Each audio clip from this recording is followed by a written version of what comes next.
temas que son de vanguardia, temas que son importantes de tener de primera mano, porque son prácticamente casi el pan nuestro de cada día. Le doy la bienvenida a un grupo de médicos del colegio, gente muy respetada, maestros para muchos de nosotros, alumnos también. Nos da mucho gusto tener una joven que ha estado preparándose en el Instituto Politécnico Nacional, un joven de la Universidad Autónoma de Tabasco, que me acabo de enterar. Él es de los más asiduos acá y que se va dentro de muy poco a Argentina a hacer una serie de estudios también. Quiere regresar hasta el año que viene. Enhorabuena, y qué bueno que te sumas a este esfuerzo del Colegio Médico.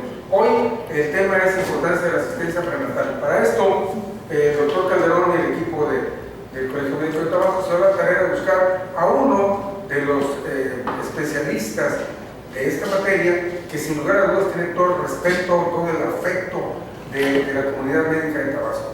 Yo en lo particular le agradezco mucho, que yo le aprendí quizá muy poco, pero él me enseñó mucho. Esto es indudable, como lo ha hecho siempre a todos los que en un momento dado tenemos la bendición de estar cerca de él en materia de ginecobstetricia. Habla el doctor José Guadalupe Solano Almeida, un hombre que sigue al pie del cañón, que ahí lo queremos seguir teniendo. Hoy por hoy es uno de los bastiones que defienden bien la camiseta de esa área, el Hospital Gustavo Adolfo Mendoza. Y hoy lo tenemos como nuestro conferenciante invitado. Así que sin más, adelante, doctor.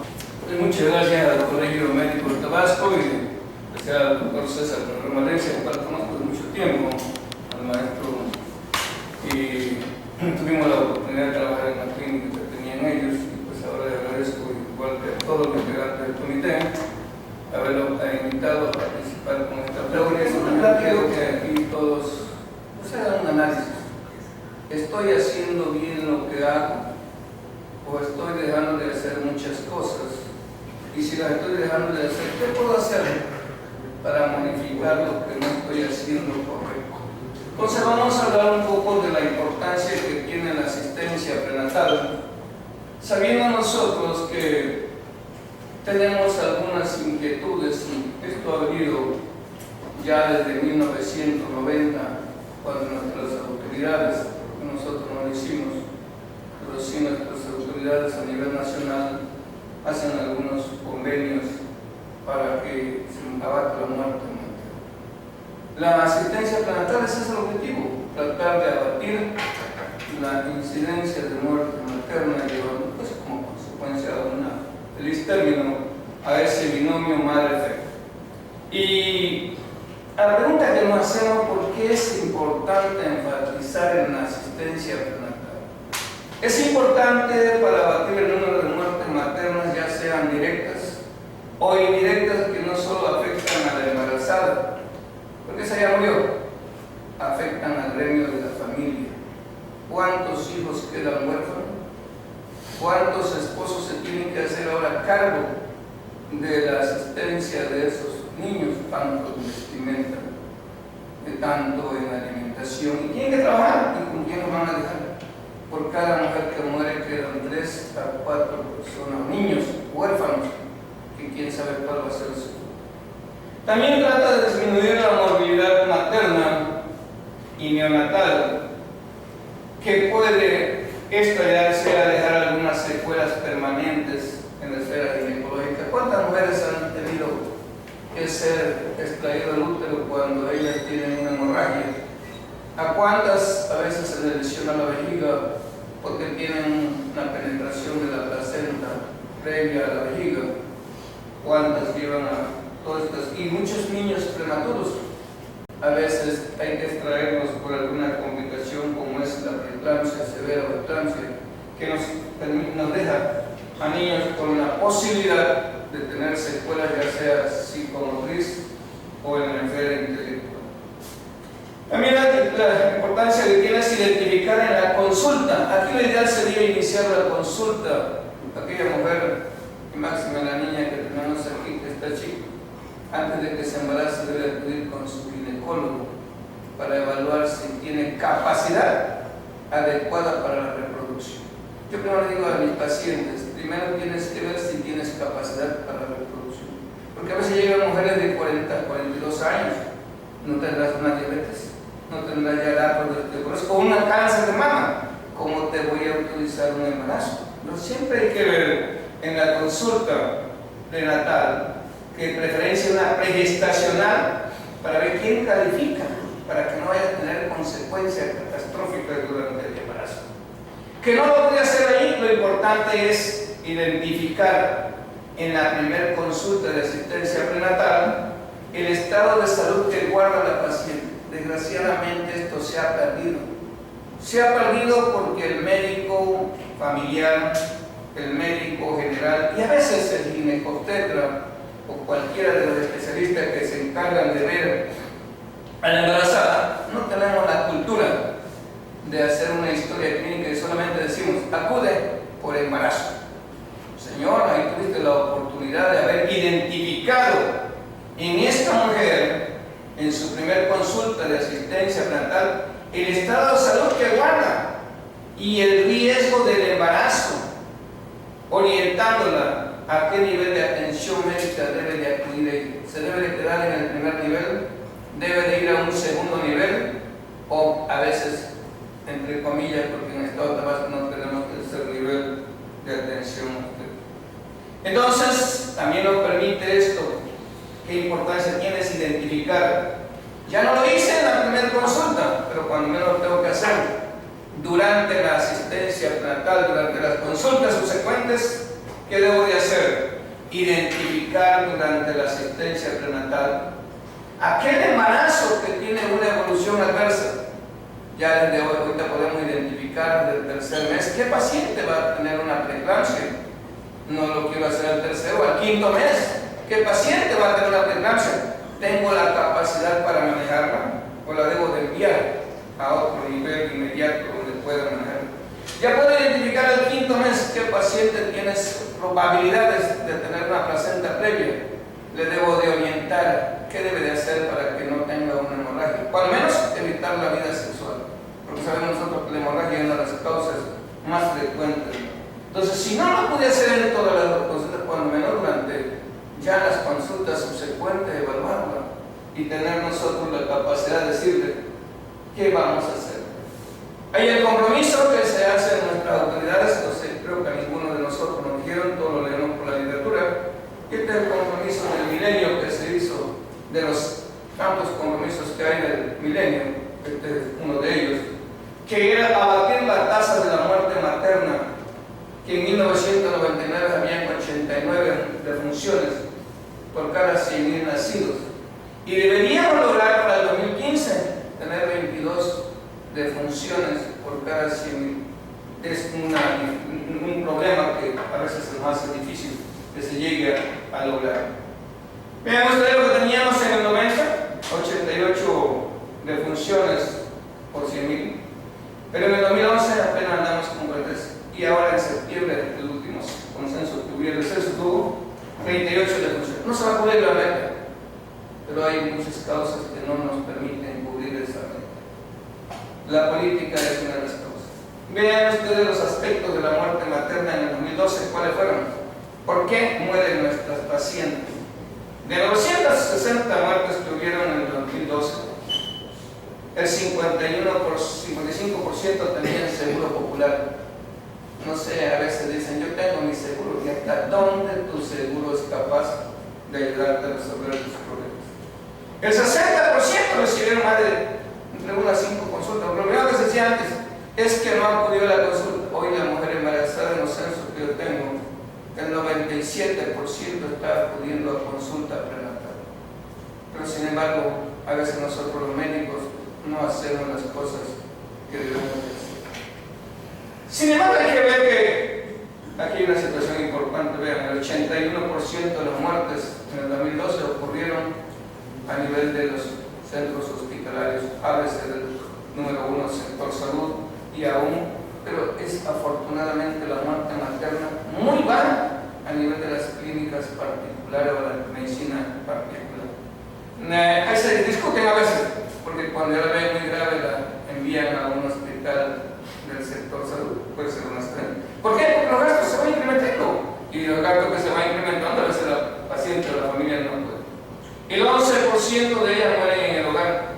Esto era muy frecuente antes en Tabasco, ya se disminuyó, y sin embargo solamente el 7.9% mueren en la vía pública.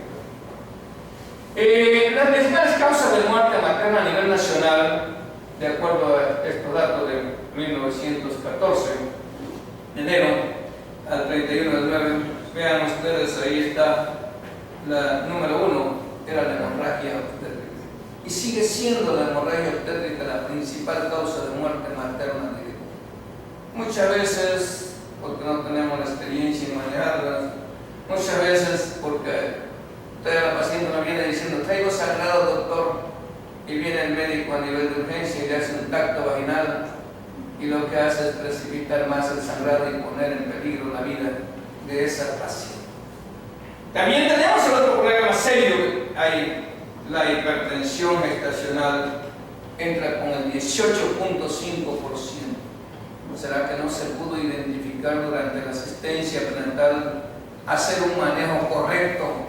O cuando menos no la sé manejar, enviarla. Eres hipertensa desde este momento, te voy a enviar a donde a ti te ven de mejor oportunidad de vida.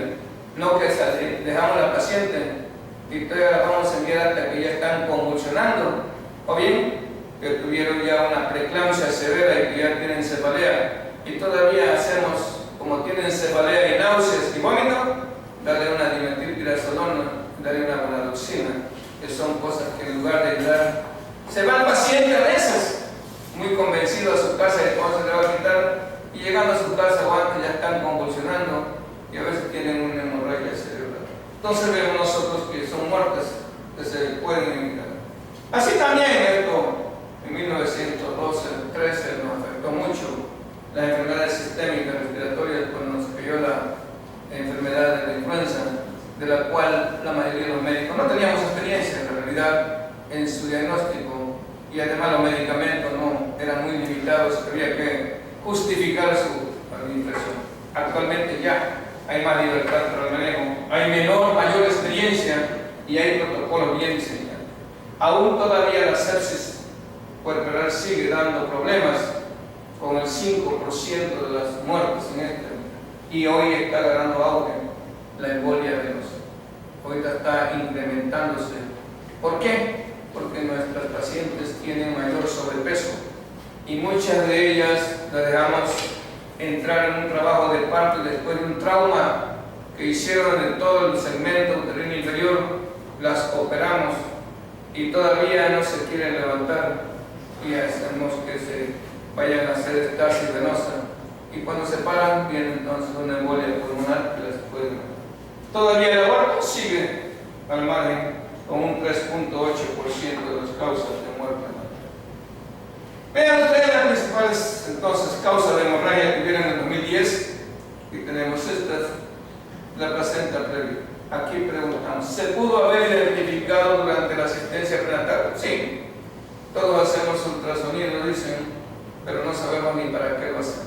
A veces le piden un ultrasonido y desgraciadamente no le dicen ni dónde está ubicada la placenta. Eso es triste, pero es la realidad que vivimos. Pero no las hace el ultrasonografista, pero yo creo que tiene más culpa el que le acepta un ultrasonido sabiendo que no tiene todos los elementos que él pide. Debemos regresarle a la paciente. Yo se la regreso a mis ultrasonografistas cuando no me hacen lo que yo les pido. Esto es lo que requiero. Vean ustedes que esta placenta previa del 5.º mes, podría yo por ultrasonido del 5.º mes sospechar que iba a ser previa, y la iba yo a certificar ya entre las 27, 28 a 32 semanas, la placenta quedó ahí previa, y esta se va a manifestar entre 34 y 36 semanas, y decirle a los pacientes, no vas a dejar que te hagan un tacto vaginal si tienen una placenta previa, porque te van a favorecer una hemorragia, que si no se tienen los elementos para tratarte, puede poner en peligro la vida.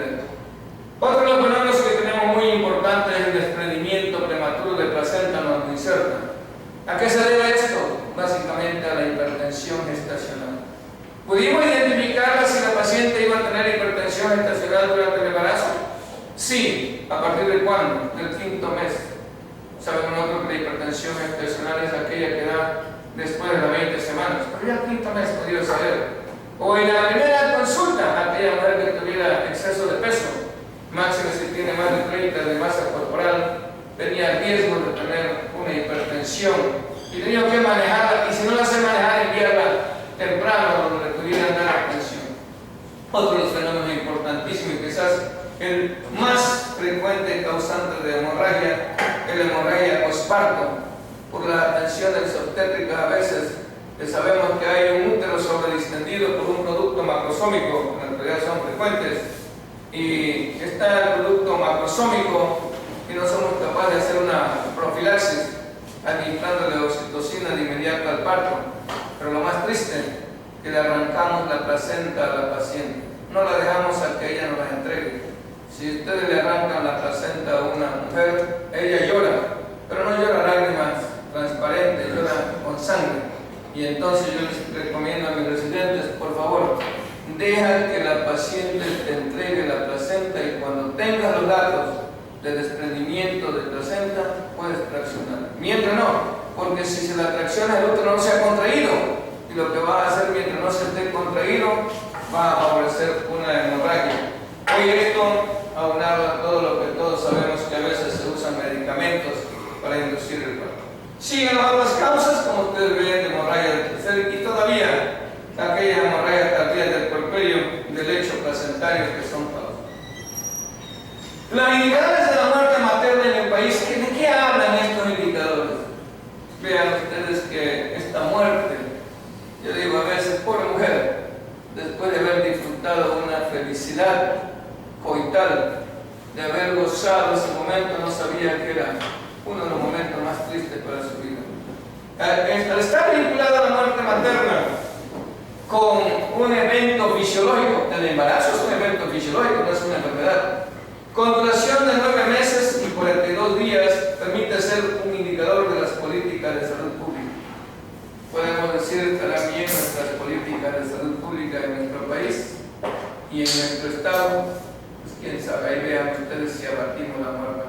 Nadie quiere asumir la responsabilidad de una buena política de salud pública. A nadie le interesa que se muera ahora, con que él viva, lo demás no le interesa. Vean ustedes, también es un indicador de qué? De los servicios de salud de un estado y un indicador de la calidad de asistencia prenatal que estamos dando. Sabiendo que la asistencia prenatal es el único medio eficaz, sistematizado, hay que saber hacer asistencia prenatal. No hay que darle saludo prenatal a nuestra paciente. Desgraciadamente a veces vemos nada más puros expedientes en las instituciones o a veces en los consultorios no hacemos un buen interrogatorio. ¿Para qué? Para anticiparse con cierta seguridad a los sucesos imprevistos durante la evolución del estado grávido puerperal. Nos podemos anticipar. ¿Qué va a pasar? ¿Es asmática la paciente? Bueno, pues tengo que cuidarla porque no va a tener problemas. ¿Es epiléptica la paciente? Pero desgraciadamente a veces no escuchamos ni el área cardíaca. Decimos, yo nada más soy ginecólogo y veo la vagina, no veo otras estructuras. Eso es lo malo, la mala estructura que hemos obtenido. Esto va a permitir aplicar las medidas que ustedes conocen, como son unas medidas preventivas, medidas de diagnóstico e instalar un tratamiento oportuno con la finalidad de abatir y llegar a ese binomio madre. En la evolución de la embarazada, de la atención de la embarazada ha pasado por muchas facetas a través de los años. Primero eran las comadronas las que se encargaban de ver estas pacientes. Ya de ahí le encargan a las parteras y posteriormente al gremio médico, desde el pasante de medicina, que no tengo nada en contra de los pasantes, pero los mandan solos a veces. Y un pobre pasante que todavía no tiene experiencia, debe estar siempre como médico, porque todavía no ha terminado su carrera. Y actualmente también es el médico general y el ginecobstetra, o a veces hasta el subespecialista en medicina materna. La función de ese gremio médico, ¿cuál es? Aplicar de forma periódica, sistematizada, de tipo clínico, la vigilancia de su paciente y apoyarse en los recursos del laboratorio.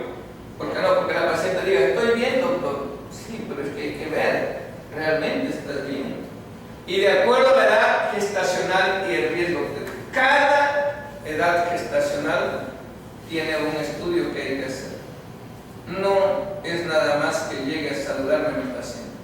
Mi paciente tiene que hacerse la evaluación, tanto clínica como paraclínica, en cada mes del embarazo, para identificar la paciente con probabilidades de una evolución adversa. Los criterios de la Organización Mundial de la Salud, yo creo que ya hay que valorar que han sido ya rebasados. Dice que se hace buena asistencia prenatal siempre que se den 5 consultas como mínimo y que la primera consulta se dé ante las 20 semanas. Yo creo que eso era en su época. Hoy sabemos nosotros que si nosotros tenemos una paciente y queremos darle buena salud al feto, hay que hacer el examen de identificación de enfermedades de transmisión como es la sífilis, como es el SIDA o la inmunodeficiencia antes de las 13 semanas. ¿Para qué?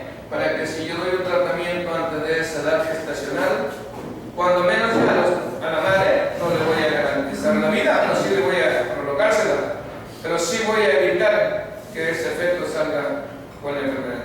Entonces el que sea antes de las 20 semanas como que ya está quedando un poco obsoleto. El protocolo de nuestra unidad, nosotros lo dividimos la consulta prenatal en dos. Una, aquella consulta de primera vez, y dos, aquella consulta subsecuente. Cada una de las consultas tiene acciones específicas que hay que aplicar. En la consulta de primera vez, ¿qué es lo que tenemos que hacer? Evaluar en quién ha recaído el embarazo. ¿Basado en qué? En el análisis de la historia clínica, obstétrica o carnet perinatal, valorando los antecedentes heredofamiliares. La madre, el padre, un hermano diabético, sabemos que esa mujer puede tener una diabetes gestacional. Si tienen antecedentes de personajes patológicos como son portadoras de hipotiroidismo, de hipertiroidismo, de diabetes, hay embarazadas diabéticas. ¿Es hipertensa la paciente? ¿Es asmática la paciente? Si es hipertensa, sabemos que tiene un riesgo mayor que la paciente no hipertensa de sufrir una hipertensión gestacional. Si es hipertiroidea, de sufrir una hipertensión gestacional. Entonces, nada más en los antecedentes personales patológicos. Y lo más importante, los ginecobstétricos. Evaluar. Esta paciente tiene 2 cesáreas, tiene un riesgo alto que va a tener una placenta previa. Una de las causas por lo que está aumentando, precisamente por el antecedente de cesárea, que dan cicatrices y un producto que iba a ser expulsado en esa cicatriz se detiene y ya se quedó previa la placenta. Las características propias de la paciente, hay que valorar el peso, o un peso menor de 45 kilos, una talla menos de 1,42, o bien un peso mayor de 90 kilos. Todos son problemas que hay que evaluar en la consulta de primera vez. ¿En quién recayó el embarazo? Y clasificar el riesgo obstétrico, un riesgo normal o bajo, que yo no sé qué, bajo de lo normal, quiero decir normal, moderado o alto. ¿Basado en qué? En todos los datos de la historia clínica. Es muy sencillo llegar a considerar que es un riesgo bajo o normal, aquel que no tiene ningún fenómeno adverso en la paciente, ni desde el punto de su característica propia como estatura, como edad, porque aquellas mujeres menores de 19 años implican riesgo, mayor de 35 años también, aquella menor de 45 kilos de peso, mayor de 90. Entonces no tiene ningún factor, es una mujer que se embarazó entre los 20 a 35 años, sin ningún antecedente de interés de alguna enfermedad. Moderado, tiene una enfermedad, o bien su estatura no le da, su peso no le da, pero una enfermedad que no está activa. Tuvo hipotiroidismo y ese hipotiroidismo está bien tratado, tuvo un asma en infancia, no está activa, tuvo epilepsia en infancia, no está activa, es moderado el riesgo. O es alto, pues tiene ahí. ¿Quién es esta paciente que le están dando epilepsia y el último cuadro lo tuvo hace un mes, 15 días? Entonces ya no pasa de algo que podría ser moderado, pasa a un riesgo alto. Es asmática, el último cuadro lo tuvo hace 8 días. O es una paciente que es hipertensa, es una paciente diabética, es una paciente que tiene una cardiopatía. Aún hay tristeza que se embarazan con cardiopatía. un caso que vio 8 médicos o 10 médicos y ninguno le escuchó el corazón. Y se murió de la cardiopatía desgraciadamente. Eso sucede en la medicina. La consulta subsecuente, ¿qué va a evaluar esta? ¿Cómo se está tolerando el embarazo? ¿Mediante qué? El interrogatorio de las manifestaciones clínicas que me diga mi paciente. ¿Qué le voy a preguntar en cada, cuando menos en cada consulta? Señora, hay un problema para orinar, un problema para el tránsito intestinal, un problema a nivel del tracto genital, muy frecuente, el escurrimiento transvaginal, el prurito. Señora, ¿se está moviendo su niño adecuadamente? A partir de las 26 semanas le debo de preguntar vigilancia de los movimientos fetales.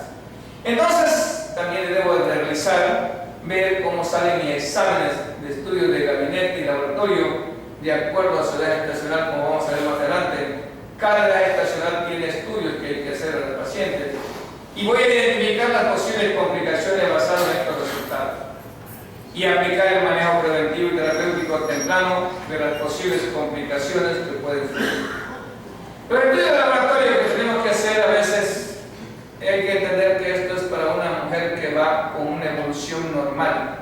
No podemos pensar, decir, bueno, oiga, aquella que tuvo el antecedente de un embarazo ectópico, vamos a esperar hasta hacer las 13.6 semanas el ultrasonido. No, a ella se lo voy a hacer a las 6 semanas, identificar si no se vuelve a repetir el ectópico, existe un 10% que puede ser. Aquella que tuvo una cirugía para la reproducción, hay que buscarlo.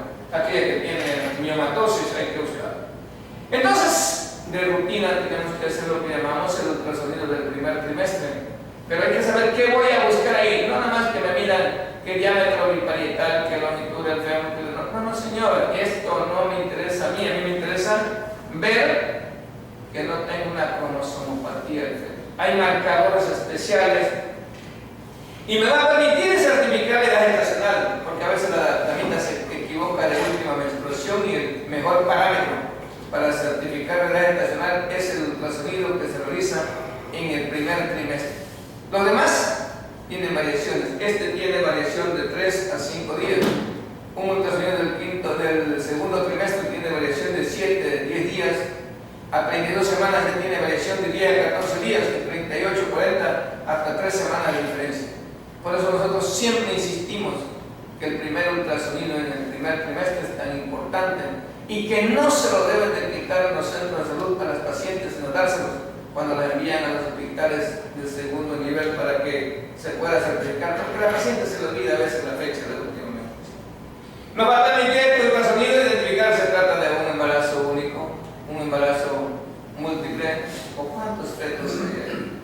Nos va a permitir evaluar la salud fetal mediante análisis de los marcadores como zapatía, como son la translucencia nucal, como son el ducto venoso, como son la dilatación quiropericial, la economía intestinal, el eco cardíaco y como son el hueso nasal. Tienen la misma validez que tienen los marcadores bioquímicos y este ultrasonido con gente experimentada es fácil de realizar. Siguiendo la cronología del tiempo de los exámenes, de 12 a 14, como les decía, se tienen que hacer otros estudios y aquí voy a hacer estos estudios como son el examen general de orina, que muchas veces lo hacen en la primera consulta a las 6 semanas, las 5 semanas. Las modificaciones del tracto urinario no se han iniciado, se inician a las 7 semanas y se van a completar a las 22 semanas. El consenso internacional de la FIGO dice, hazle la investigación de infección urinaria a una paciente entre las 13 a las 16 semanas. Nosotros decimos que se hace entre 12 y 14 semanas. Pero a veces salen bacteriurias asintomáticas y les quieren dar tratamiento a las pobres pacientes. Esas pacientes primero hay que hacerles una profilaxis urinaria. Y entonces yo les recomiendo siempre que hagan profilaxis para infección urinaria en la primera consulta, ya en el segundo mes. ¿Y cuál es la profilaxis más importante? Señora, debe usted tomar de 2 a 3 litros de agua diario, orinar frecuentemente. Afortunadamente el útero le comprime la vejiga y la hace ir a orinar cada rato. Señora, ayudante al esposo, debe usted ir a orinar antes y después del evento sexual. De lo contrario, el trauma, aunque sea mínimo, le puede favorecer infección urinaria. señora, debe usted hacer su higiene de adelante hacia atrás, porque dice la damita, bueno, fui nada más al baño, me agarro, me seco de atrás hacia adelante, sí, ¿a dónde tocó ese lienzo que estás usando? Y luego llega hacia adelante y procede, hay contaminación. Entonces, con esa profilaxis nosotros tenemos la experiencia que teníamos una incidencia de un 8% de infecciones urinarias, la bajamos entre el 1 al 2% que hacemos de rutina en nuestras pacientes. Entonces, sí es importante, y cuando encontramos infecciones urinarias, en estas pacientes asintomáticas, más de 100.000 unidades de bacterias por mililitro, por colonia formada de bacterias, damos primero la profilaxis con líquidos y a los 10 días registramos otro examen, ya se acabó la infección. No hubo necesidad de dar ningún tratamiento. No es lo mismo tratar una bacteriuria asintomática que tratar una infección urinaria activa, que ese es otro concepto totalmente diferente. También tenemos que hacer estos estudios, un frotis y cultivo de vagina. Pero no nada más el cultivo rutinario, hay que investigar estos gérmenes, que son los causantes, micoplasma, Clamidia, Gardnerella, Tricomona. ¿Causante de qué? De que cuando inflaman el tracto genital producen fosfolipasa C y son capaces de desencadenar la formación de prostaglandinas por la vía del ácido hialurónico y pueden dar parto prematuro. Y además estas bacterias, en los estudios que nosotros tenemos en el hospital, están relacionadas con la ruptura prematura de membrana. ¿Quiero abatir el parto prematuro? Tengo que hacer esto. Hay veces que dicen, bueno, es que nosotros no tenemos laboratorio. Bueno, no tienes laboratorio, no te preocupes. Dale 4 tabletitas de citromicina a tu paciente y dale un tratamiento local antimicótico y se basta. 4 de citromicina no le van a hacer daño a la paciente. Te evitan los exámenes, te evitan los riesgos de ruptura prematura de membrana y todo lo que considere. También vamos a hacer el DDR, que esto yo lo recomiendo hacerlo en fase más temprana a veces. En la primera consulta, porque si tiene alguna prueba positiva, hay que hacer el seguimiento y dar el tratamiento antes de las 10 semanas, 12 semanas, para evitar el paso transplacentario. El anticuerpo de herpes, porque si este llega a estar activo durante el momento del parto, es muy recomendable hacer una cesárea. Asimismo, buscar la infección de inmunodeficiencia.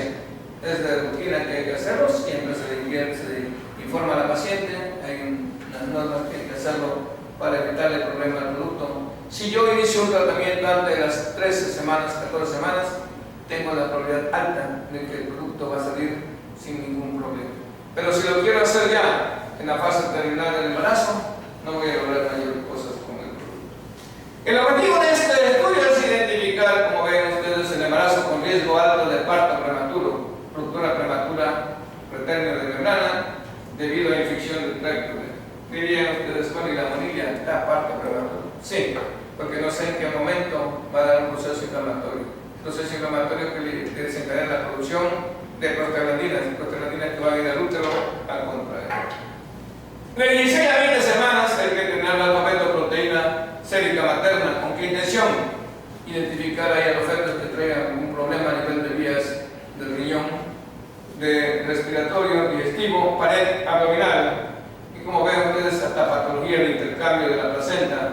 Cuando hay patología de intercambio que está baja la alfa-fetoproteína, es una ecuación que hacemos dividir el múltiplo, buscar el múltiplo de la media, es decir, cuánto tiene mi paciente y cuánto corresponde a la media de la edad estacional. Debe estar entre 0.5 a 2 y lo normal. Si está más elevada, hay que pensar que hay algún defecto abierto que está liberando mucho. Si está muy reducida, hay que pensar que la placenta no está intercambiando y esa placenta puede ser causante de parto prematuro, desprendimiento prematuro, muerte rectal temprana, un óbito inesperado o una hipertensión gestacional o una restricción del crecimiento intrauterino. De 21 a 22 semanas, vuelve otro ultrasonido. Ya tuvimos uno ya en 11-13 semanas. Otro ultrasonido que nos va a decir cómo está la longitud del cervix en reposo y el esfuerzo. Debe tener más de 2.5 centímetros al esfuerzo y más de 3 centímetros al reposo. Menos de 2.5 centímetros indica que tu paciente va a tener parto prematuro. Ya no estamos aplicando circulajes como hacíamos en la época. Basta con el reposo y darle progesterona 200 miligramos diario Eso va a permitir que la paciente con el reposo y la progesterona no tenga problemas con el embarazo. Esto en la actualidad lo estamos haciendo ya en pacientes, ya no de 21, sino que estamos midiendo en las 14 semanas, máximo aquellas que cursan con esterilidad, porque hay veces que puede haber un aborto por incompetencia cervical entre 16 y 18 semanas, y es triste que después de haberle ayudado a que se embarazara, se venga a perder por una mala acción de nosotros. También nos va a permitir este ultrasonido del quinto mes localizar dónde está implantada la placenta. Bien implantada, no tengo ningún elemento que tenga riesgo de placenta previa, y le digo al paciente, por placenta previa no te preocupes. Determinar la hemodinamia de las arterias uterinas, donde se valora índice de resistencia, índice de pulsatilidad, si se da la espectrometría de esas arterias. En la actualidad estamos utilizando más el índice de pulsatilidad. Se extrapola las tablas de los percentiles y si estamos arriba de 90, paciente que tiene un riesgo alto de hacer preeclampsia. Desde aquí ya sé qué paciente me va a hacer una preeclampsia.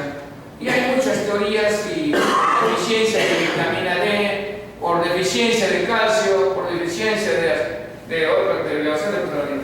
Lo que sí, ya a partir de este momento, para ayudarla, necesitamos, si en el tercer mes vi que tenía unas arterias uterinas que la estamos midiendo nosotros ya en el tercer mes, con índices de pulsatilidad arriba del percentil 90, iniciamos la aspirina en ese momento. Si queremos que la aspirina funcione, se debe dar de forma temprana. Darla ya después del séptimo, sexto mes, ya cuando se instaló el problema, ya no tiene ninguna utilidad. También damos calcio, valoramos el nivel del calcio de la paciente y damos calcio, una dosis, no de una tableta, sino cuando menos 2 gramos que hay que administrarle al paciente para tener una buena dosis. Determinamos también la morfología de cada órgano del producto. En el área cardíaca se determina a esa edad las 4 cavidades para ver si hay una cardiopatía, si no hay la posición de grandes vasos, también la neuroecosonografía para ver cómo está la cisterna magna, cómo está el cerebro y todo, y descartar algunos síndromes que pueden tener. El objetivo, identificar a pacientes de riesgo de parto prematuro, ruptura prematura de membranas, preterno, si la longitud cervical es menor de 2.5 centímetros. Así también vemos si hay quistes a nivel del cervical, que hay que pensar que puede tener algunas malformaciones como el síndrome de Turner que podemos tener en esta zona. Va a identificar a pacientes también de riesgo alto de placenta previa, pacientes de riesgo alto de preeclampsia y eclampsia, de malformaciones de la estructura del pelo. Hay que advertir al paciente, no se ven todas las malformaciones. Nunca vemos un ano imperforado, aunque sea malformación mayor, en un ultrasonido. Hay que decir, las que se pueden ver por ultrasonido. Porque a veces la paciente nos reclama, doctor, si usted me dijo que todo iba a ser bonito.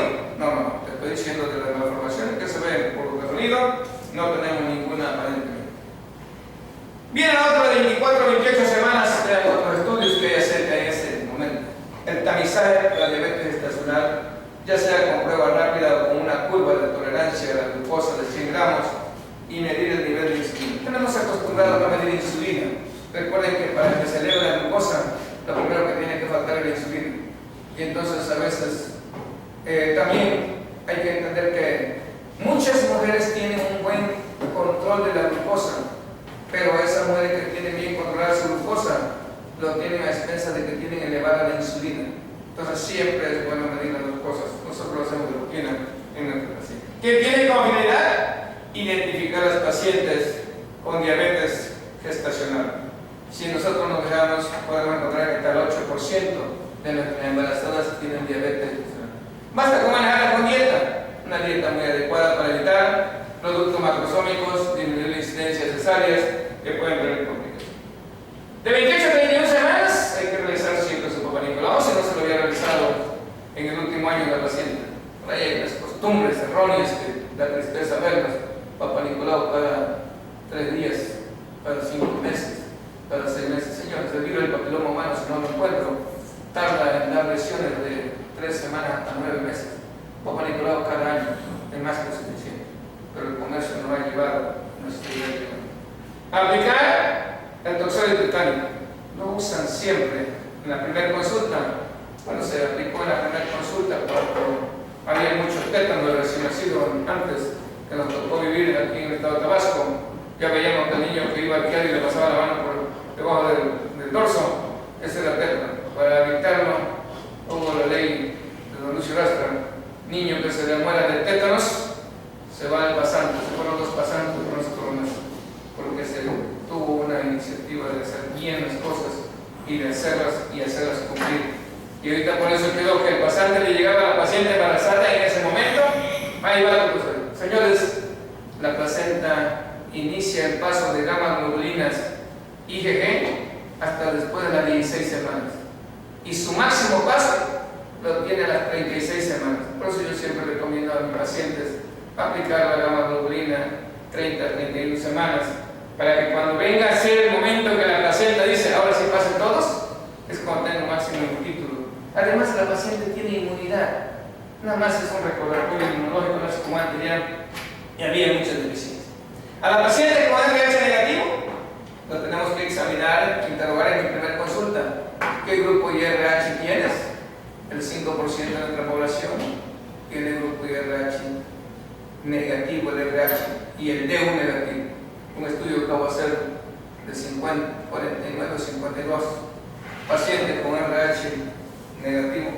¿Cuántas creen ustedes que identificaron la asistencia prenatal? Una. Y ahí aprendí la vida de cómo evoluciona el RH, lo quiero publicar. El RH, ¿cómo evoluciona?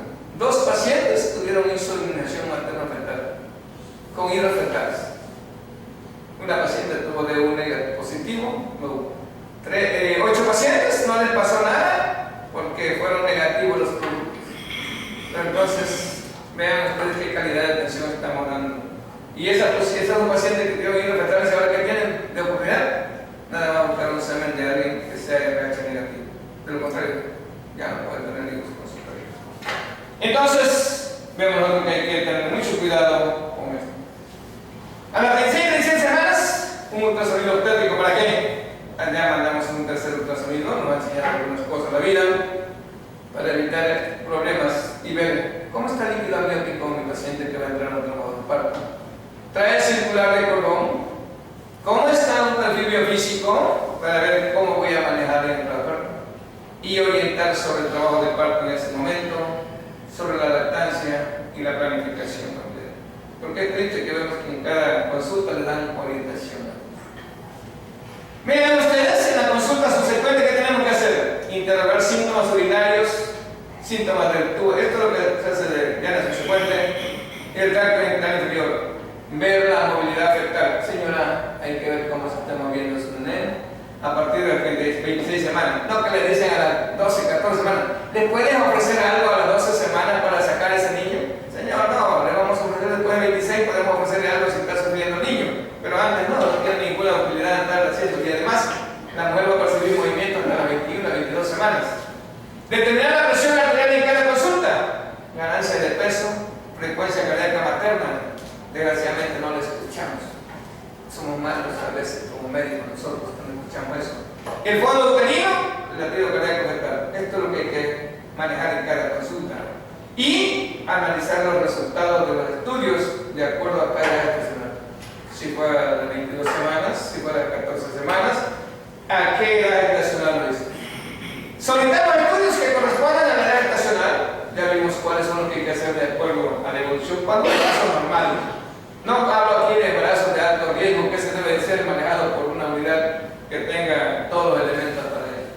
Hacer profilaxis en la consulta subsecuente y la primera vez de infecciones de vías urinarias mediante ingesta de 2 a 3 litros de agua diarios, orinar cada 2 a 3 horas, orinar antes y después del evento sexual y hacer una higiene genital de adelante hacia atrás. Administrar los medicamentos de acuerdo a la edad estacional. Desgraciadamente, de acuerdo a la edad estacional, hay que administrar medicamentos. Siempre pregunto a mi paciente a veces, para los pacientes que llegan, ¿le administraron algún medicamento al embarazo? No, me dieron un frasquito de calcio y fue todo lo que tomé al embarazo. Somos favorecedores para que esas pacientes cuando llegan a los 40, 45 años tengan osteoporosis. Es precisamente el déficit que estamos haciendo. Les invito a que todos los que tengan hijos jóvenes que nacen, recuerden que el ser humano se calcifica solamente un 12% en útero en los primeros 3 años un 4% y el 48% de las jovencitas se pueden dar durante la adolescencia. De los 48% de calcio que pide a los huesos, lo hace entre los 9 a 19 años. Entonces, cuando menos a los 10, 11, 12 años, dale calcio a ese niño, a la niña, para que tenga buen nivel de calcio y no tenga luego que estar bebiendo en la menopausia. Dar tratamiento específico de acuerdo a los resultados de exámenes que ustedes tengan ahora. En los primeros 6 meses la consulta debe ser cada 30 días, el séptimo y octavo mes cada 15 días y ya el noveno cada 10 días. ¿Qué le vamos a ver? La ganancia de peso. Es importante considerar el índice de masa corporal. No todas debemos ir, quizás cuando acá el doctor Borges estaba con nosotros decíamos tanto la ganancia de peso, que era algo que en esa época se sabía.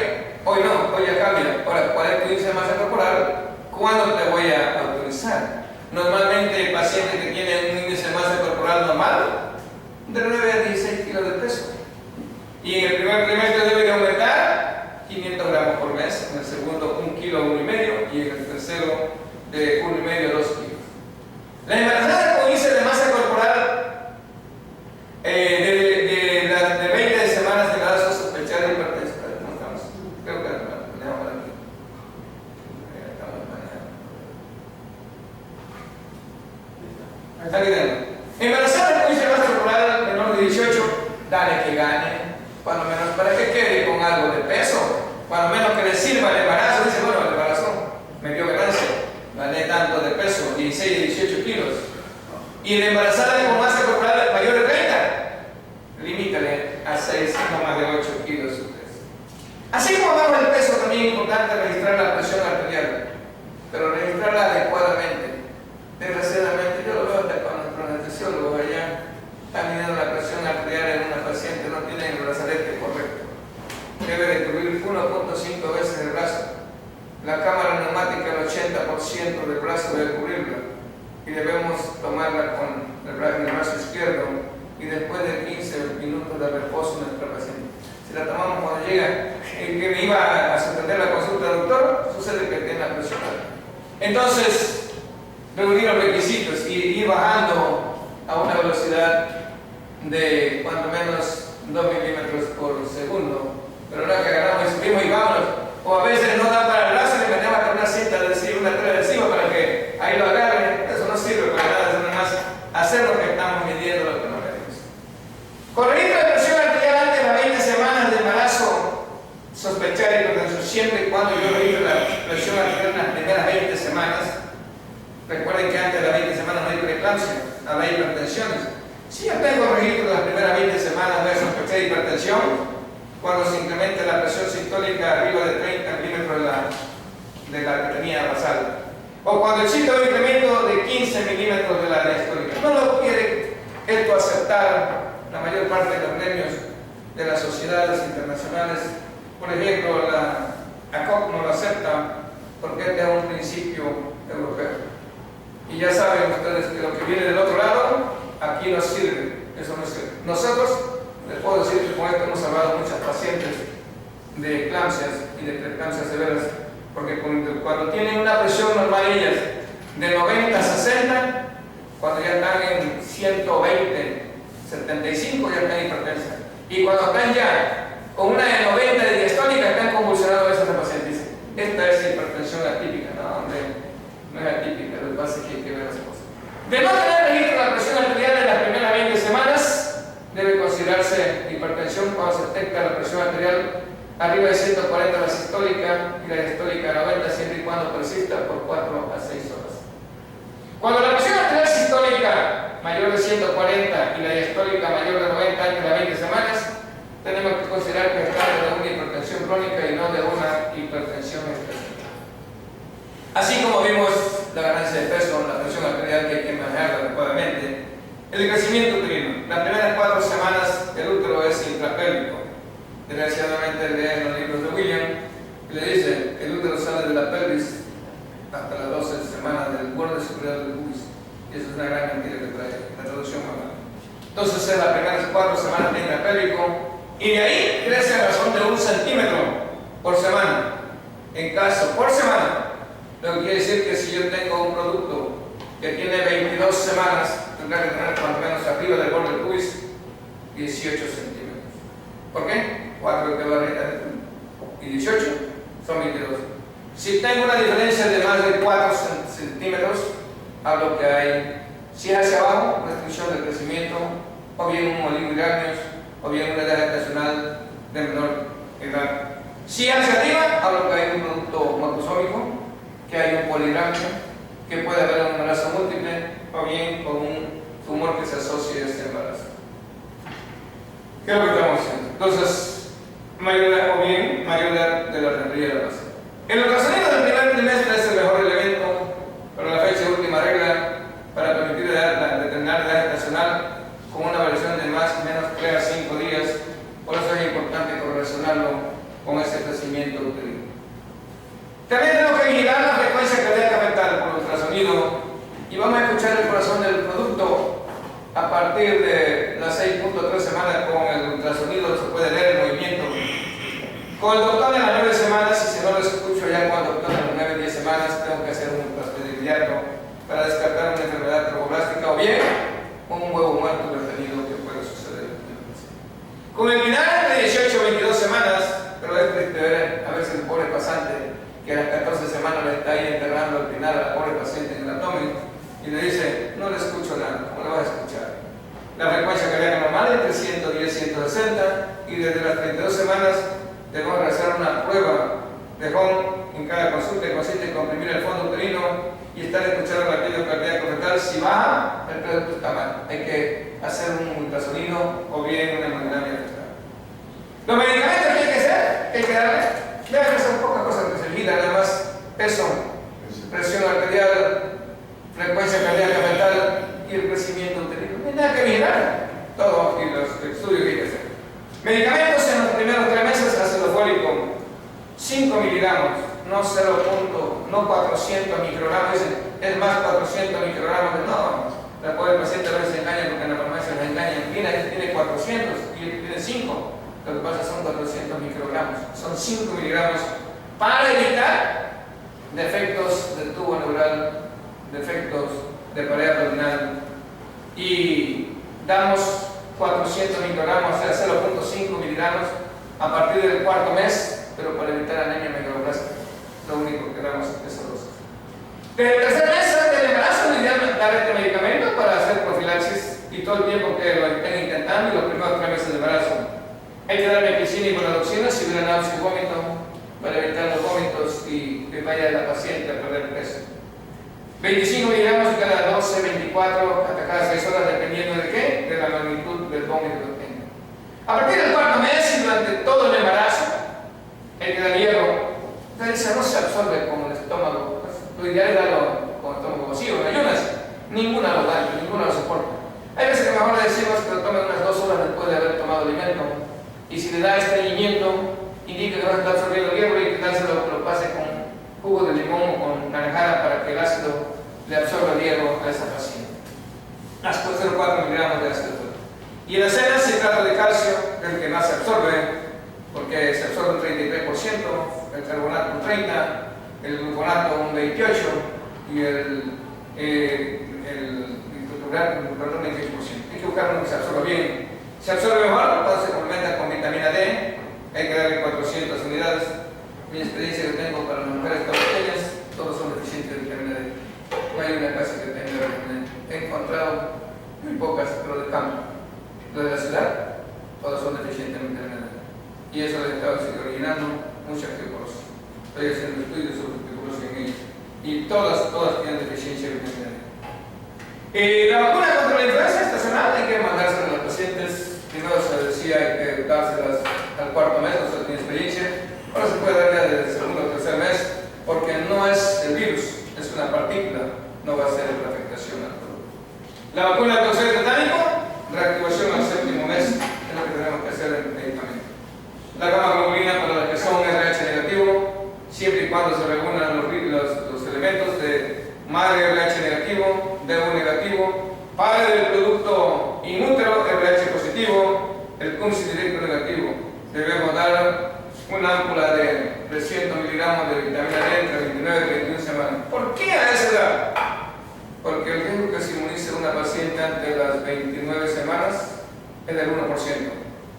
El riesgo que se inmunice siempre y cuando sea RH negativo, porque se inmunice entre 29 y 30 semanas al parto es de un 28%.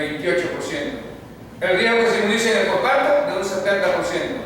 Por eso es que la usamos a esta edad, para evitarle que se vaya a inmunizar, y esto nos va a bloquear 30 litros de sangre, 15 de masa eritrocitaria. Ya si le pasan 15 de masa eritrocitaria sería una masiva que tuvo una pérdida masiva del feto, y entonces da problemas. Por eso es que se aplica, y además dura su vida media de 90 días. Estamos protegidos durante los días que faltan para el parto, por su edad más esa edad. Siempre y cuando se reúnen estos requisitos: madre RH negativo, padre DU negativo. Si el DU está positivo, se considera como positivo el RH. No hay por qué darlo.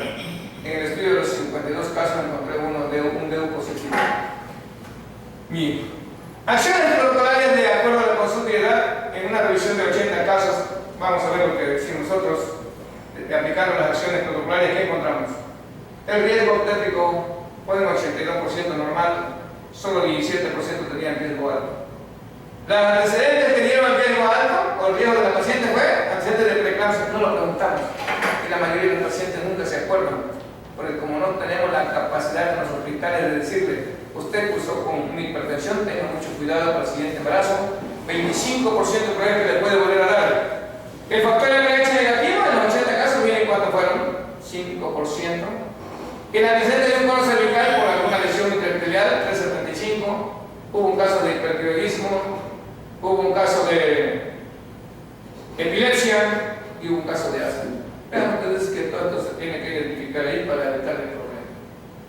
El ultrasonido obstétrico realizado de 11 a 13.6 semanas, afortunadamente no hubo ningún producto malo, pero sí lo detectó 6.25% de miomatosis uterina, y que aquí lo importante es ver qué relación guarda con la implantación de la placenta. Si el mioma está por detrás de la placenta, mucho cuidado. Decirle a la paciente: no puede entrar en trabajo de parto, porque el mioma, cuando venga la contracción, puede venir y comprimir la placenta y la puede desprender. También el mioma, hay que decirle: puede crecer, puede desprender la placenta. No tengo nada que hacer, más que vigilar. Había un caso de pólipo cervical que se detectó por ultrasonido, y la morfología fetal fue normal en todos sus fetos. De 13 a 15 semanas se investigó sobre infecciones urinarias. ¿Qué encontramos? De infecciones de vías urinarias, el 12.5% de los pacientes tuvo infección urinaria, y del tracto genital, el 77.5% de los pacientes tuvieron infección del tracto genital. ¿Qué infecciones tuvieron? Desde un microbio, el 40%, 2, 3, y una flora bastante cumplida, el 6.5%. Lo que hace que el proceso es importante. ¿Qué microbios que patógenos hubieron? 36% la madre de todos es la moniliasis. Y esto porque sabemos todos que su reservorio está en el tubo digestivo bajo. Muy fácil de pasar. El herpes es uno de los que hay que tener cuidado. Si están activos durante el momento del parto, vale más ser necesaria la paciente. O bien si estuvo activo un mes antes, también por el riesgo de transferencia del feto y a dar una cefalitis y que puede matar ese feto. Es muy raro, 3%, pero no nos gustaría que fuera un paciente nosotros. El uroplama 28, así también el terremoco, la clamidia, vean ustedes, esto, la E. coli, el proteus y la gonorrea. Todos están ahí haciendo presencia. El seguimiento de esta paciente de acuerdo a la alteración detectada. Miren ustedes, de acuerdo, esta se hizo creo que aquí faltó un ejecutivo, no sé, pero aquí hubo un error. Se le midió el cervix y se encontró con una modificación de la longitud del cervix de unos 2.5 centímetros. Hubieron una paciente con menos de 1.5 centímetros, hubieron 2 pacientes con 2.18 y 3 pacientes con de 2.18 a 2.24. Lo ideal es que esté arriba de 2.5. ¿A qué edad terminaron el embarazo? Esta fue Paulina, terminó desgraciadamente un embarazo que le costó estar viviendo una incubadora, mes y medio ahí, pegada viendo a su hijito. Salió un niño muy inteligente, porque esa madre es una colombiana que le dio una dedicación a ese niño y le dio un estímulo temprano, y el niño es un niño muy inteligente. Vean ustedes que esta otra terminó a los 36 17 semanas. Esto es lo que debemos evitar nosotros, que antes de esto no nazca ningún producto. Por eso es importante la longitud del cervix, que hay que medirle a los pacientes al 5º mes. Lo estamos haciendo el 3er mes solo. Placenta previa, vean ustedes, se detectó en el 5%. Su localización fue lateral en el 2 pacientes, 2.5, marginal en 1 y central en 2.5. Estas pacientes después evolucionaron y la atonía uterina, la hemodinamia de la arteria uterina, miren ustedes, fue normal en 63 pacientes y fue alterada en 17%, con una relación citodiátrica de tamaño. En la evolución de la paciente con relación citodiátrica de mayor de 3, normal, es menor de 3, tuvieron, creo que esto dice distorsión todo, no sé qué pasó con estos valores, algo pasó. Entonces vean ustedes que los pacientes que tuvieron relación de citodiátrica menor de 3, a todas les fue muy bien en su, no tuvieron hipertensión ninguna. Pero ¿qué pasa con los que tienen mayor de 3? Vean ustedes, solamente el 59% prácticamente tuvo hipertensión gestacional. Nada más con el AMC cuando no tiene una alta sensibilidad, por cuando menos un 59% me está diciendo, oye, protégenla, porque van a tener problemas con estas pacientes. Si no se les hace nada, van a caer con hipertensión. Así también la morfología fetal nos permitió conocer quistes de plexocoroides en uno de ellos, ictasia pilorregión. Esta es importante para los pediatras porque si la tiene hay que advertirle que esos niños pueden tener infecciones urinarias en los primeros meses, primeros años, y la tienen que vigilar ellos porque son niños que dejan de comer, son niños que no ganan peso, son niños inapetentes y hay que decir, tiene ictasia pilorregión, chécalo a los 2 meses, de otro no tenga nada, para que no tengan problemas en el desarrollo de ese producto. El pie equinovaro se detectó en una paciente que se operó en un momento después del nacimiento, fue manejada por un ortopedista pediatra y la niña corrió muy bien al año de edad, estuvo caminando y todo, se solucionó el problema. Los quistes desaparecieron espontáneamente, al 7º mes solo persistió dilatación bilocalizal y pie equinovaro fue lo más. El tercer de diabetes, miren ustedes, se encontró normal la azúcar en ayunas en el 87.5%, pero se encontró diabetes gestacional en el 12.5% de las pacientes.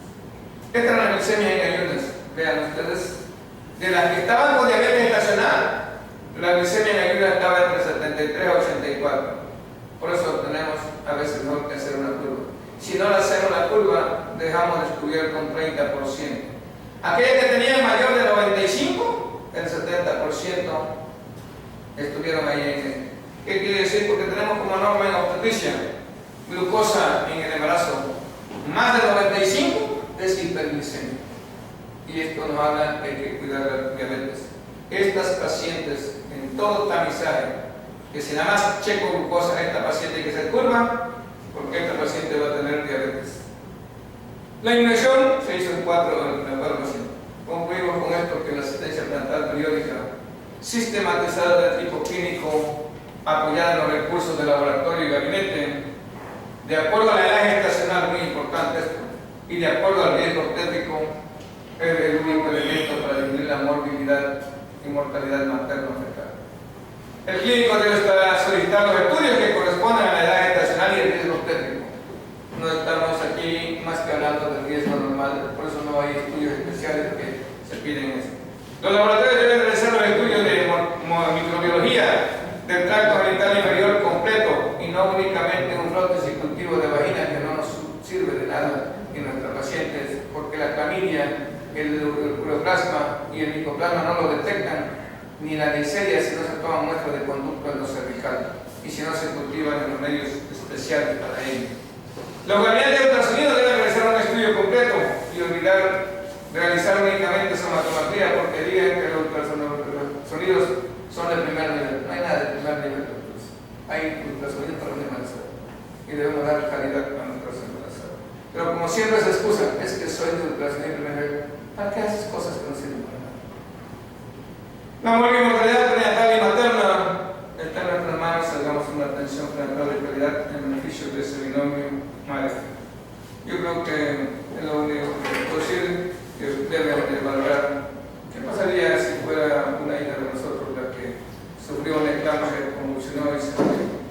Que podría decir las estadísticas, creo que hoy en Tabasco no sé cuántas muertes maternas van, pero deben de ir ya 15 en este tiempo, 14, en estos 6 meses. Dicen, es poca, porque no nos toca que sea unida de nosotros, porque no nos toca que sea una nueva de nosotros, pero si fuera, diríamos, qué alto es la incidencia. Muchas gracias a todos, espero que algo de